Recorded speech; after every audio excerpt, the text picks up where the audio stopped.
अस्सलामुअलैकुम, welcome to my channel. कैसे हैं आप लोग। आज की वीडियो में हम लीनियर अलजेब्रा का लेक्चर नंबर 7 करेंगे, जिसका टॉपिक है solution sets of linear systems. अभी तक हम जो पीछे टॉपिक्स करते हुए आ रहे हैं उसमें हमने क्वेश्चंस बनाना सीखा, उनके सॉल्यूशंस फाइंड करना सीखा, ठीक है। अब उनका सॉल्यूशन सेट कैसे बनाना है ये हम देखते हैं। देखिए, सॉल्यूशन सेट होता क्या है। सॉल्यूशन सेट ऐसा सेट है कि जिसके अंदर किसी इक्वेशन की, मैट्रिक्स इक्वेशन है या वेक्टर इक्वेशन है, उसके जितने भी पॉसिबल सॉल्यूशंस हैं वो लाया करते हैं, ठीक है। अब कुछ ऐसी इक्वेशंस होती हैं ना जिनके more than one solutions exist करते हैं, तो वो जितने भी सॉल्यूशंस एग्जिस्ट करते हैं वो सब के सब मिला के जो एक सेट बनाया जाता है उसे हम क्या कहते हैं, सॉल्यूशन सेट कहते हैं, ठीक है। The set of all possible solutions is called the solution set. अब यहाँ पे एक डेफिनेशन आ जाती है होमोजीनियस लीनियर सिस्टम। होमोजीनियस और नॉन होमोजीनियस आगे चल के आएगा, दोनों में क्या फ़र्क होता है। हमने पीछे इक्वेशन पढ़ी थी ना, matrix equation AX is equal to B। अब यहाँ पे एक मैट्रिक्स A होता है, एक वेक्टर X होता है और सामने एक वेक्टर B होता है। अगर इस B की सारी एंट्री ज़ीरो हैं, ठीक है, यानी इस B की जगह जितनी भी एंट्रीज हैं वो सारी की सारी अगर ज़ीरो हो जाएं तो ये फॉर्म इस तरह की बनेगी, AX is equal to zero, कि B ज़ीरो वेक्टर होगा ना, तो इसकी जगह पे आप ज़ीरो लिख दें। तो ये जो ज़ीरो वेक्टर अगर सामने आ जाए तो ये जो फॉर्म होती है ना, इसे हम कहते हैं होमोजीनियस लीनियर सिस्टम। दूसरे लफ्ज़ों में, जैसे नीचे देखें आपके सामने इक्वेशंस लिखी हुई हैं और हर इक्वेशन के इक्वल के सामने क्या आ रहा है, ज़ीरो आ रहा है, तो इस सिस्टम को हम कहेंगे कि ये होमोजीनियस लीनियर सिस्टम है। लेकिन अगर सामने ज़ीरो की बजाय कोई और वैल्यूज़ आ जाती हैं जो कि नॉन ज़ीरो होती, ठीक है, जिसे जनरल फॉर्म में हम B से रिप्रेजेंट करते हैं, तो फिर उसे हम कहते हैं नॉन होमोजीनियस लीनियर सिस्टम। कि दोनों में फ़र्क आपने बस याद रखना है कि इक्वल के सामने अगर ज़ीरोज़ आ रहे हैं तो होमोजीनियस होगी, और अगर ज़ीरोज़ नहीं आ रहे, नॉन ज़ीरो नंबर्स आ रहे हैं, तो फिर ये वो नॉन होमोजीनियस लीनियर सिस्टम होता है। दो मज़ीद डेफिनेशंस हैं, ट्रिवियल सोल्यूशन क्या होता है, नॉन ट्रिवियल सोल्यूशन क्या होता है। अब जो होमोजीनियस सिस्टम है, जिसको हमने कहा कि उसको हम AX is equal to zero की फॉर्म में लिखते हैं, इसका एटलीस्ट एक सोल्यूशन लाजमी ऐसा एग्जिस्ट करता होगा कि जहाँ पे इसमें जितने भी वेरिएबल्स हैं ना, सबकी वैल्यू ज़ीरो आ जाए। हम जब किसी क्वेश्चन को सॉल्व करते हैं तो उसमें जो वेरिएबल वेक्टर होता है उसमें हमने इस तरह से जितने वेरिएबल्स होते हैं हमारे वो लिखे होते हैं ना हमने, for example x1 x2 x3 है या xy z है। एंड पे आप जब सोल्यूशन निकालते हैं तो आपके पास पहले की अलग से एक वैल्यू आती है, दूसरे की अलग से आती है, तीसरे की अलग से आती है। अगर तो इन तीनों के आंसर ज़ीरो आ जाए, यानी x1 जो है वो भी ज़ीरो आ जाए, x2 का आंसर भी ज़ीरो आ जाए और x3 का आंसर भी ज़ीरो आ जाए, तो फिर हम कहते हैं कि ये जो सोल्यूशन है ये ट्रिवियल सोल्यूशन है, ठीक है। अब मैंने वेरिएबल्स को x1 x2 x3 कहा है, हो सकता है वेरिएबल्स x y और z हों, इन तीनों के भी अगर आंसर ज़ीरो आ जाते हैं तो इस सोल्यूशन को भी हम क्या कहेंगे कि ये ट्रिवियल सोल्यूशन है। और नॉन ट्रिवियल इसी के ऑपोजिट आ जाएगा कि ऐसा सोल्यूशन कि जिसमें x is not equal to zero. अगर x is equal to zero है, x से मुराद ये पूरा वेक्टर है, ठीक है, इसमें मौजूद सारे वेरिएबल्स, अगर इन सब की वैल्यू जो है वो ज़ीरो आ जाती है तो solution is called trivial solution. और अगर ज़ीरो नहीं आती, नॉट इक्वल टू ज़ीरो हो, तो हम उसे नॉन ट्रिवियल सोल्यूशन कहते हैं। Existence and uniqueness theorem. The homogeneous equation AX is equal to 0 has a non-trivial solution if and only if the equation has at least one free variable. ये point बहुत important है, यही आगे चल के हमें एग्जांपल्स में भी हेल्प करेगा कि नॉन ट्रिवियल सोल्यूशन तब एग्जिस्ट करता है जब आपके इसके सोल्यूशन के अंदर एक फ्री वेरिएबल मौजूद हो। फ्री वेरिएबल कब आता था, पीछे हमने एग्जांपल्स किए ना ऐसी काफ़ी, जब हमारी हम किसी ऑगमेंटेड मैट्रिक्स को रिड्यूस्ड एचलॉन में कन्वर्ट करते हैं और हमारी आखिरी रो पूरी ज़ीरो हो जाए, तो हम कहते थे कि वहाँ पे जो थर्ड वेरिएबल हमारा होता है वो फ्री वेरिएबल होता है, फिर हम उसे किसी पैरामीटर के इक्वल रख लेते हैं या जैसे भी हमने उसको सॉल्व करना हो। तो अगर वहाँ पे फ्री वेरिएबल कम से कम एक मौजूद है, एक से ज़्यादा भी हो सकते हैं, लेकिन एटलीस्ट एक फ्री वेरिएबल मौजूद होगा, तो नॉन ट्रिवियल सोल्यूशन लाजमी एग्जिस्ट करेगा वहाँ पर, ठीक है। ये MCQs के लिए भी आपने याद रखना है और इसे हम आगे क्वेश्चंस में भी यूज़ करेंगे। सबसे पहली एग्जांपल है हमारे पास, find the solution set of the following system. ये आपको सिस्टम दिया हुआ है। अब ये देखें कि ये होमोजीनियस है या नॉन होमोजीनियस है। सामने सबके ज़ीरो आ रहा है ना, तो ये होमोजीनियस होगा, ठीक है। अब होमोजीनियस के लिए हमने सबसे पहले क्या करना होता है, स्टेप्स आपने बस याद रखने हैं कि जब भी आपने सिस्टम ऑफ होमोजीनियस है या नॉन होमोजीनियस है, आपने जब भी उसका सोल्यूशन सेट फाइंड करना है तो कुछ स्टेप्स बस आपने माइंड में रखने हैं। सबसे पहले आप इन सबको मैट्रिक्स फॉर्म में लिखेंगे, यानी मैट्रिक्स A लिखेंगे, जिस A के अंदर क्या होता है, सारे हम कोएफिशिएंट लिख लेते हैं ना। x1 के कोएफिशिएंट सारे पहले कॉलम में आ जाएंगे, 3 3 6। x2 के कोएफिशिएंट है 5 2 1, वो दूसरे कॉलम में आ जाएंगे, और x3 के जो हैं वो तीसरे कॉलम में आ जाएंगे।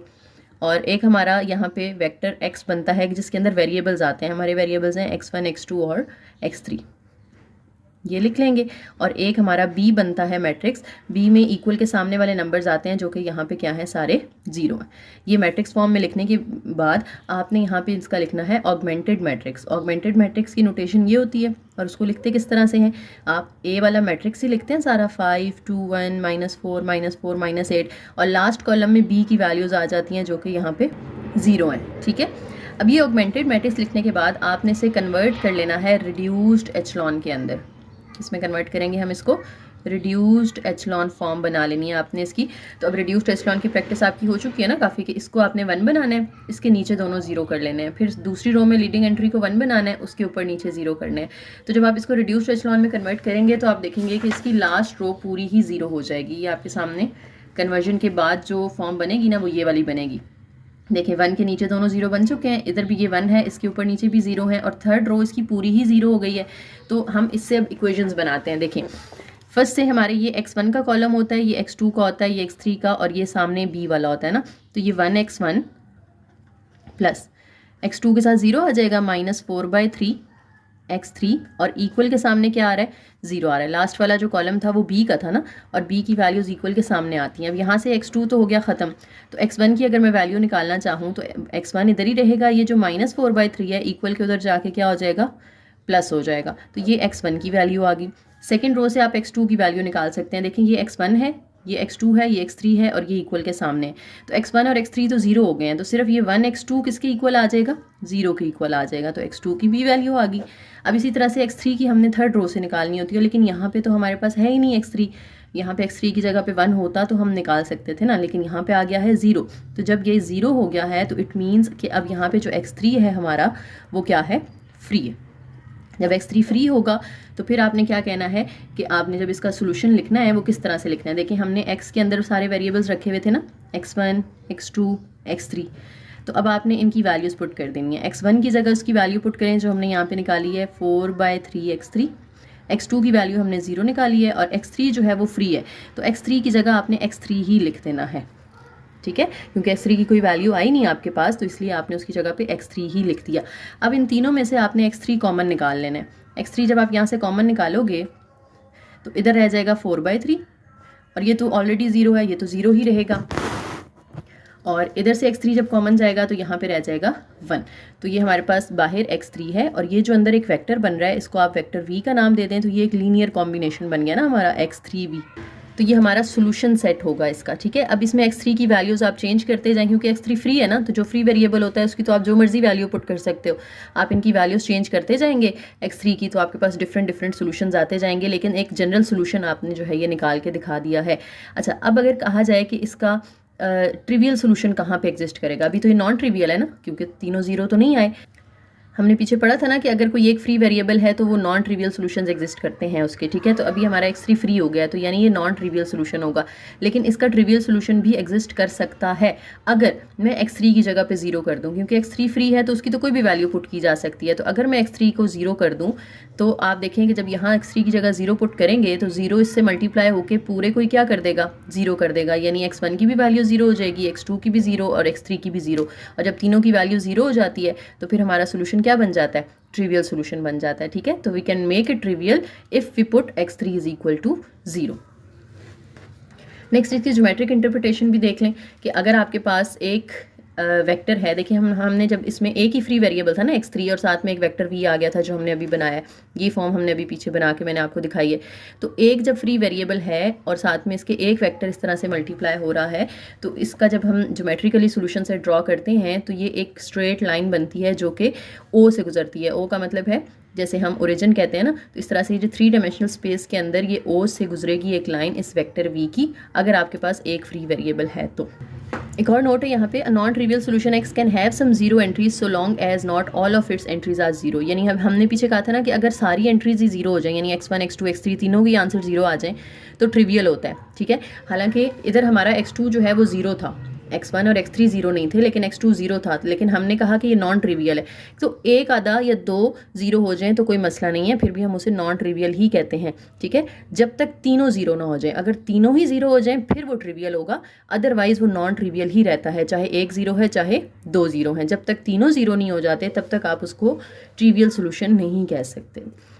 नेक्स्ट एग्जांपल है सॉल्व द फॉलोइंग सिस्टम। एक ही क्वेश्चन दी हुई है, वैसे हमें 3 दी होती थी तो हम उससे मैट्रिक्स बनाते थे, जब एक ही दी होती है तो फिर क्या करते हैं। ऐसे एक एग्जांपल हमने लास्ट लेक्चर में भी की थी कि जब हमारे पास x, y और z था तो हमने क्या कहा था, हमने इसमें से 2 को फ्री वेरिएबल बना दिया था, y और z को। आपको याद होगा y को हमने t1 लेट कर लिया था, z को t2 लेट कर लिया था और फिर इधर से x की वैल्यू निकाली थी। सेम काम यहाँ पे करना है आपने कि जो x2 और x3 है ना, इनको आपने फ्री वेरिएबल्स कह देना है। x2 and x3 are free variables. जब आप इनको फ्री वेरिएबल्स कहेंगे और इधर से x1 की वैल्यू निकाल लें, 10x1 किसके इक्वल हो जाएगा, ये 3x2 उधर जाके प्लस हो जाएगा, 2x3 भी जाके प्लस हो जाएगा, 10 इधर मल्टीप्लाई हो रहा है, उधर जाके डिवाइड कर दें। 3 के साथ 10 डिवाइड करेंगे 0.3x2, इसके साथ 10 डिवाइड करेंगे 0.2x3। तो x1 का तो ये आंसर आ गया। ठीक है, x2 और x3 क्योंकि फ्री हैं तो वो x2 की जगह हम x2 ही लिख देंगे, x3 की जगह पे x3 लिख देंगे। तो इसका जब हम सोल्यूशन सेट बनाएंगे तो हम इस तरह से पहले तो x लिख लेते हैं ना, x1 x2 x3। अब इसमें वैल्यूज़ पुट कर दें। x1 की वैल्यू जो हमने ये निकाली है ये पुट करेंगे हम 0.3x2 प्लस 0.2x3। x2 की जगह x2 ही रहेगा और x3 की जगह x3 ही रहेगा, क्योंकि ये दोनों हमने कहा है कि फ्री वेरिएबल्स हैं। अब देखिए यहाँ पे 2 वेक्टर्स हैं जो ऐड हो रहे हैं, 2 वेरिएबल्स हैं जो ऐड हो रहे हैं, तो इसको हम as a sum of 2 vectors लिखेंगे। ये जो एक वेक्टर है इसको आपने इस तरह से 2 वेक्टर्स के सम के तौर पे लिख लेना है। एक साइड पे x2 के कोएफिशिएंट आ जाएंगे, एक साइड पे x3 के, क्योंकि 2 ऐड हो रहे हैं ना, x2 और x3। तो x2 वाला अलग बना लेना आपने, x3 वाला अलग बना लेना है। इधर x2 के साथ है जी 0.3, ये x2 वाला अलग हो जाएगा और 0.2 x3 वाला अलग हो जाएगा। दूसरे में सिर्फ x2 है और इधर x3 नहीं है, तो x3 वाले कॉलम में 0 कर दें और इधर x2 लिख लें। तीसरी रो में आ जाएं तो x3 है तो x3 इधर आ जाएगा और x2 नहीं है तो उसकी जगह पे 0 कर दें। इसके बाद आपने यहाँ से x2 कॉमन निकाल लेना है। x2 कॉमन निकालेंगे तो 0.310 रह जाएगा। यहाँ से आप x3 कॉमन निकाल लें तो अंदर 0.201 रह जाएगा। अब x2 एज इट इज़, इस वेक्टर को आप u का नाम दे दो, x3 भी एज इट इज़, इस वेक्टर को आप v का नाम दे दो, क्योंकि 2 वेक्टर्स आ गए ना, तो ये एक लीनियर कॉम्बिनेशन हमारा बन गया। अब इसमें क्योंकि हमारे 2 फ्री वेरिएबल्स थे इसलिए हमारे 2 वेक्टर्स बने हैं, एक u और एक v। इससे पिछली जो हमने एग्जांपल की है उसमें हमारा एक ही फ्री वेरिएबल था x3, तो हमारा वेक्टर भी सिर्फ एक बना था। ठीक है, और जब हमारे 2 वेक्टर्स होते हैं एक u और एक v की फॉर्म में, तो फिर और हम कहेंगे कि हमारा जो सोल्यूशन सेट है वो स्पैन यू वी के अंदर लाया करता है। पीछे हमारा सिर्फ एक वेक्टर था ना, तो वो सिर्फ एक वेक्टर के स्पैन था, लेकिन यहाँ पे 2 वेक्टर्स बन रहे हैं u और v। x2 के साथ u आया था, x3 के साथ v आया था, तो solution set is span u v. और इसकी जो ज्योमेट्रिक इंटरप्रिटेशन होगी वो किस तरह की होगी कि इसमें एक प्लेन बनेगा, क्योंकि 2 वेक्टर्स हैं, 2 वेक्टर से एक प्लेन बनेगा 3 डायमेंशनल स्पेस के अंदर। और पीछे हमारा जब एक वेक्टर था तो हमने कहा था एक स्ट्रेट लाइन बनती है जो कि ओरिजिन से या 0 से पास करती है। तो यहाँ पे solution set is a plane through the origin. तो ये एमसीक्यूज के लिए आपने बस इसकी ज्योमेट्रिक इंटरप्रिटेशन याद रखनी होती है, बाकी ये क्वेश्चंस में ऐसे ज़रूरत नहीं पड़ती इसकी। बाकी ये नोट आप लोगों ने पढ़ लेना है। वही स्पैन की बात हो रही है कि आप सोल्यूशन सेट को span v1 v2 up to vp की फॉर्म में लिख सकते हैं। जितने वेक्टर्स बनेंगे ना उतने वेक्टर्स का स्पैन यहाँ पे आपने बना देना है। 2 वेक्टर्स होंगे तो स्पैन v1 v2 या u और v जैसे हमने पीछे नाम दिया था। 3 होंगे तो v1 v2 v3 नाम दे देना है आपने। ठीक है, because solution set can be written in the form of linear combination of these vectors. जैसे अभी पीछे हमने सोल्यूशन सेट लिखा था x2u प्लस x3v, तो ये हमने लीनियर कॉम्बिनेशन बनाया था ना, तो ये लीनियर कॉम्बिनेशन की फॉर्म में जब हम किसी को लिख सकते हैं तो फिर हम कहते हैं कि it lies in the span, और साथ में दोनों वेक्टर्स का नाम आ जाता होता है। ठीक है, if the only solution is the 0 vector then the solution set is span 0। यानी अगर आपका सोल्यूशन सिर्फ और सिर्फ 0 वेक्टर है, उसके अलावा कोई दूसरा सोल्यूशन एग्जिस्ट नहीं कर रहा। जब 0 होता है तो हम क्या कहते हैं उसको, ट्रिवियल कहते हैं ना। तो ट्रिवियल सोल्यूशन अगर एग्जिस्ट कर रहा है कि जब सारे वेरिएबल 0 हैं तो फिर आप कहते हैं कि सोल्यूशन सेट इज स्पैन 0। आगे फिर से एक एग्जांपल आ गई है, find the solution set of the following homogeneous system. देखिए 3 इक्वेशंस दी हुई हैं आपको, आपने इधर से पहले उसी तरीके से मैट्रिक्स बनाने हैं जैसे हमने पीछे बनाए थे। मैट्रिक्स ए बना लिया, एक एक्स बना लिया और एक बी बना लिया।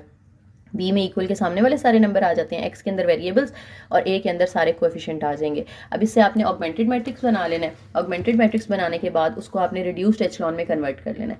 रिड्यूस्ड एचलॉन में जब हमने कन्वर्ट कर लिया तो अब हमारे पास जो इक्वेशंस बनेंगी वो क्या बनेंगी, देखें ये x1 है, x2 तो 0 हो गया ना, तो x1 minus 5x3 is equal to 0। x1 minus 5x3 is equal to 0। अब यहाँ से x1 की अगर मैं वैल्यू निकालूँ तो 5x3 उधर जाके प्लस हो जाएगा। फर्स्ट रो से हमने x1 की वैल्यू निकाल ली, सेकंड से हमने x2 की निकालनी है। तो x1 वाला कोएफिशिएंट तो 0 है, तो ये 1x2 प्लस ये 2x3 के साथ आ जाएगा और इक्वल के सामने 0 आ जाएगा। तो यहाँ से x2 की वैल्यू मैंने निकालनी है, वो निकलेगी -2x3। थर्ड रो से हमने x3 की निकालनी होती है, लेकिन यहाँ पे सारे ज़ीरो हो गए हैं, सारे कोएफिशिएंट क्या हो गए हैं, ज़ीरो। तो हम कहेंगे कि x3 जो है वो क्या है, यहाँ पे फ्री वेरिएबल है। अब हमने सोल्यूशन सेट लिखना है। सोल्यूशन सेट में देखें, x के सामने पहले आपने तीनों वेरिएबल्स लिख लिए। पहले वेरिएबल की जगह आपने जो x1 की वैल्यू निकाली थी ऊपर, ये 5x3, वो आपने यहाँ पे लिख ली। फिर x2 की वैल्यू हमने निकाली थी -2x3, वो लिख ली। और x3 की जगह x3 ही रहने देंगे क्योंकि वो तो फ्री वेरिएबल है। अब यहाँ से देखें तो तीनों में एक ही वेरिएबल आ रहा है, सिर्फ x3, तो x3 आप कॉमन निकाल लें। अगर यहाँ पे एक से ज़्यादा होते ना तो फिर हम सम ऑफ टू वेक्टर्स के तौर पे उसको लिखते हैं, लेकिन अभी सिर्फ तीनों में सिर्फ x3 ही आ रहा है, तो आप x3 कॉमन निकाल लें। अंदर यहाँ 5 -2 और 1 रह जाएगा। अब ये जो है इसको वेक्टर v का नाम दे दें, तो x3v ये हमारा जो है ये सोल्यूशन सेट बन जाएगा। अब इसमें आप x3 की वैल्यूज चेंज करते जाएंगे और आपके पास डिफरेंट सॉल्यूशंस आते जाएंगे। नेक्स्ट है parametric vector form of the solution. अब ये जो हमारा सॉल्यूशन यहाँ पे निकला है ना, इसी में जो फ्री वेरिएबल है इसको अगर आप किसी पैरामीटर से रिप्लेस कर दें, पैरामीटर हम यूजुअली क्या लेते हैं, टी लेते हैं, पीछे हमने पढ़ा था टी ले लें, आप एस ले लें, आर ले लें, कुछ भी ले लें, लेकिन नॉर्मली हम टी लेते हैं। तो अगर आप इस x3 की जगह पे क्या लिख दें, टी लिख दें, तो ये जो टी वी बनेगा ना, x is equal to x3v है, इसको आप x is equal to t v लिख दें, तो यही जो फॉर्म है ये क्या बन जाएगी, पैरामीट्रिक वेक्टर फॉर्म बन जाएगी। ठीक है। इसी तरह अगर दो हैं, जैसे पीछे भी एक एग्जांपल हमने की थी कि जिसमें x2u प्लस x3v इस तरह से दो वेक्टर्स आ रहे थे, तो आप x2 और x3 दो फ्री वेरिएबल्स थे, तो आप इन दोनों की जगह कोई पैरामीटर, x2 की जगह आप s लिखते हैं प्लस x3 की जगह आप t लिखते हैं, तो देखें दो पैरामीटर्स यहाँ पे आ गए। तो ये भी आपने, ये जो एक जनरल सोल्यूशन था इसको आपने पैरामीट्रिक वेक्टर फॉर्म में कन्वर्ट कर दिया। ठीक है। तो बस सिंपल सी चीज़ है कि जो जो फ्री वेरिएबल्स हैं उनकी जगह आप पैरामीटर लिखते हैं, तो आपका जो सोल्यूशन है वो क्या बन जाएगा, पैरामीट्रिक फॉर्म बन जाएगी सोल्यूशन की। नेक्स्ट देखें solution of non homogeneous system. Non homogeneous कौन सी होती है कि जिसमें एक्स के सामने जीरो नहीं आ रहा होता बल्कि वेक्टर बी होता है और बी की एंट्रीज जो है वो नॉन जीरो होती हैं। जैसे इसमें देखें आपको जीरो नहीं दिए हुए, ये वेक्टर ए दिया हुआ है, साथ में बी दिया हुआ है, तरीका वही होगा सेम जो हमने पीछे पढ़ा है होमोजीनियस के लिए, सेम वही मेथड नॉन होमोजीनियस के लिए भी होगा। सबसे पहले ऑगमेंटेड मैट्रिक्स लिखना है। ऑगमेंटेड मैट्रिक्स लिखने के बाद आपने उसको रिड्यूस्ड एचेलॉन में कन्वर्ट कर लेना है। रिड्यूस्ड एचेलॉन में जब कन्वर्ट कर लिया तो अब आपने यहाँ से इक्वेशंस बनानी है। ये देखो ये 1 x1 के साथ आ जाएगा, x2 तो हो गया 0, ये -4/3 ये x3 के साथ आ जाएगा, और लास्ट वाला जो है ये इक्वल के सामने आता है ना, ये फर्स्ट इक्वेशन बन गई। यहाँ से आपने x1 निकालना है, तो ये 4/3 जो वैल्यू उधर माइनस हो रही है उधर जाके +4/3 x3 हो जाएगी, तो ये x1 की वैल्यू आ गई आपके पास। x2 की हमने सेकंड रो से निकालनी होती है, तो x1 0 है, यहाँ पे x2 के साथ आ रहा है 1, तो x2 x3 भी 0 हो गया इक्वल टू 2, तो x2 भी निकल आया यहाँ से। और तीसरे में x3 निकालना होता है, तो वो सारा 0 है, तो हम कहेंगे कि x3 जो है वो क्या है, फ्री वेरिएबल है। अब इन तीनों को आपने सोल्यूशन सेट में उसी तरह से लिख लेना है। x किसके इक्वल होता है हमारा, x1 x2 x3 के। अब इधर x1 की वैल्यू पुट करें, x1 की वैल्यू हमने ये निकाली है ना, -1 + 4/3 x3, x2 की वैल्यू 2 आई है, और x3 जो है वो x3 ही रहेगा क्योंकि वो फ्री वेरिएबल है। अब यहाँ पे देखें दो टर्म्स ऐड हो रही हैं, तो इसको भी हम सम ऑफ टू वेक्टर्स के तौर पे लिखेंगे, तो इसे आपने इस तरह से दो वेक्टर्स में डिवाइड कर लेना है। एक में ये कांस्टेंट आ जाएगा और दूसरे में x3 वाली वैल्यूज़ आ जाएंगी। तो कांस्टेंट यहाँ पे -1 है पहली रो में, और इधर x3 जो है वो पहली रो में 4/3 x3। दूसरी रो में देखें तो कांस्टेंट हमारा 2 है, तो कांस्टेंट वाले कॉलम में 2 आ जाएगा, और x3 यहाँ पे नहीं है तो इधर आपने 0 कर देना है। थर्ड रो में कांस्टेंट नहीं है तो कांस्टेंट वाले कॉलम में 0 आ जाएगा, और x3 जो है यहाँ पे आप इसके अंदर लिख लेंगे। अब ये तो कांस्टेंट है, इनमें से x3 कॉमन आ रहा है, तो कांस्टेंट एज इट इज़ -1 2 0, और इधर से x3 आप कॉमन निकाल लो तो अंदर आ जाएगा 4/3 0 और 1। तो ये हमारा एक जनरल सोल्यूशन बन गया। आप इसको वेक्टर u कह दें, ये x3 हो गया, इसको आप वेक्टर v कह दें। तो ये देखें एक लीनियर कॉम्बिनेशन ऑफ वेक्टर्स के तौर पे हमने अपना जनरल सोल्यूशन दे दिया। इसी को अगर आप पैरामीट्रिक फॉर्म में कन्वर्ट करना चाहते हैं तो आप कैसे करेंगे, आप इसको लिख दें p + pv, p कह दें, इसको u ही रहने दें, वो आपकी मर्जी है। u वैसे p कह दें ज़्यादा बेहतर है, क्योंकि p जो है वो कॉन्स्टेंट्स के लिए यूज़ होता है। असल में ये वेक्टर नहीं है ना, क्योंकि इसके साथ कोई वेरिएबल नहीं आ रहा, ठीक है, लेकिन इसके साथ एक वेरिएबल आ रहा है, तो ये वेक्टर होगा हमारा। तो p + x3v है। अगर आप x3 की जगह पैरामीटर t लगा देते हैं तो ये पैरामीट्रिक फॉर्म बन जाएगी p + tv, x is equal to p + tv। तो ये जो हमारा जनरल सोल्यूशन था उसको हमने पैरामीट्रिक फॉर्म में कन्वर्ट कर दिया just by replacing x3 with t। ये देखें ये फॉर्म हमने बना लिया। और इसी में अगर मैं पैरामीटर को 0 कर दूं, जो पैरामीटर t है या x3 है उसको अगर 0 कर दें, तो t 0 जब v से मल्टीप्लाई होगा तो ये तो पूरी चीज़ 0 हो जाएगी, तो x किसके इक्वल आ जाएगा, p के। तो p भी एक पर्टिकुलर सोल्यूशन है बेसिकली, कहाँ पे, जब आपका पैरामीटर 0 हो जाता है, तो तब आपका जो x है वो किसके इक्वल आ जाएगा, p के इक्वल आ जाएगा। नीचे थ्योरम के अंदर उन्होंने ये बात बता दी है कि अगर A X is equal to B consistent है, कंसिस्टेंट का मतलब है उसका सोल्यूशन एग्जिस्ट करता है टू गिव सम बी, तो let P be a solution, कि पी जो है यहाँ पे फिर क्या है, उसका एक सोल्यूशन है। तो जो A X is equal to B का जो सोल्यूशन सेट होगा वो इस तरह का होगा, W is equal to P plus V H. अब इसमें जो वी एच है वो any solution of the homogeneous equation A X is equal to 0, यानी अगर ये पूरा सोल्यूशन किसका है, A X is equal to B का है, तो आप ये कॉन्स्टेंट वाली चीज़ इसमें से निकाल दें तो पीछे ये जो वेक्टर बचेगा ना, ये वेक्टर किसका सोल्यूशन होगा, इसी की होमोजीनियस फॉर्म का। यानी A X is equal to B की जगह पे अगर आप 0 कर दो तो A X is equal to 0 homogeneous बनती है ना, तो इसका सोल्यूशन ये वी एच होगा। अब इसकी भी एक एग्जांपल है, सेम वही स्टेप्स हैं, आप लोग खुद कर सकते हैं इसको। सबसे पहले आपने इस इक्वेशन को इस तरह से मैट्रिक्स फॉर्म में कन्वर्ट कर लेना है, ए लिख लेना है, एक्स लिख लेना है, बी लिख लेना है। फिर ऑगमेंटेड मैट्रिक्स लिखेंगे, उसको रिड्यूस्ड एचेलॉन में कन्वर्ट करेंगे। रिड्यूस्ड एचेलॉन में कन्वर्ट करने के बाद आपने तीनों जो ऊपर वाले हैं रोज, उनमें से इक्वेशंस बना लेनी है। फर्स्ट रो में से भी इक्वेशन बनाई, सेकंड में से भी बनाई, थर्ड में हमारा x3 सारा 0 हो गया था, तो उसको हमने फिर क्या कहा कि वो x3 जो है वो फ्री वेरिएबल है। तो x3 अगर फ्री है तो x1 की जगह पे, ये देखें x1 की जगह पे उसकी वैल्यू लिख दी, x2 की जगह पे उसकी, x3 की जगह पे x3 ही रहने देंगे। अब क्योंकि ये दो ऐड हो रहे हैं ना, तो इसको सम ऑफ टू वेक्टर्स के तौर पे लिख लेना है आपने। ये -2 आप पहले वेक्टर में लिखोगे और 5x3 दूसरे वेक्टर में लिखोगे। फिर इधर कांस्टेंट है 1, वो आप पहले वेक्टर में लिखोगे, -2x3 आप दूसरे वेक्टर में, यहाँ पे इसके साथ x3 भी आ जाएगा। फिर इधर x3 है और कांस्टेंट नहीं है, तो कांस्टेंट वाले में 0 आ जाएगा, साथ में x3। अब इन तीनों में से x3 आप कॉमन निकाल लें तो x3 बाहर आ जाएगा, अंदर ये 5 -2 और 1 रह जाएगा। अब इसको आप p कह दें, इसको आप v कह दें, तो p प्लस ये जो सोल्यूशन बनेगा वो क्या बनेगा, p प्लस x3v। और इसी को अगर आपने पैरामीट्रिक में लिखना है तो p प्लस tv आ जाएगा। लेक्चर खत्म हो गया, बस ये कुछ स्टेप्स एंड पे उन्होंने बता दिए हैं कि आप जब सोल्यूशन सेट लिखते हैं ना पैरामीट्रिक वेक्टर फॉर्म के अंदर, उसके लिए कौन से स्टेप्स फॉलो करते हैं। सबसे पहला स्टेप ये होता है कि आप ऑगमेंटेड मैट्रिक्स बना के उसको रिड्यूस्ड एचेलॉन में कन्वर्ट कर लें। पीछे हमने सारी एग्जांपल्स में ये किया ना कि पहले ऑगमेंटेड मैट्रिक्स बनाते थे, फिर उसको रिड्यूस्ड एचेलॉन में कन्वर्ट करते थे। फिर रिड्यूस्ड एचेलॉन में कन्वर्ट करने के बाद अगर कोई फ्री वेरिएबल है तो उसकी फॉर्म में आपने सबकी वैल्यूज़ निकाल लेनी है, x1 x2 x3 सबकी वैल्यूज़ निकाल के फिर एक टिपिकल सोल्यूशन लिखना है हमने वेक्टर फॉर्म में, जिसमें फ्री वेरिएबल लाजमी आना चाहिए। ठीक है, जब आप सोल्यूशन सेट लिख लेते हैं तो उसमें को लीनियर कॉम्बिनेशन बनाने के बाद आपने जो फ्री वेरिएबल्स हैं उनको पैरामीटर्स बना देना होता है। यानी x3 की जगह पे आप t कर दें, या x2 भी अगर फ्री है तो उसकी जगह पे आप s कर दें। तो जितने भी फ्री वेरिएबल्स होंगे उनकी जगह कोई ना कोई पैरामीटर अगर आप लिख देंगे तो ये आपका फिर पैरामीट्रिक फॉर्म में आपका जनरल सोल्यूशन आ जाता है। ठीक है, तो छोटा सा लेक्चर था आज का, उम्मीद है आप लोगों को समझ आ गई होगी।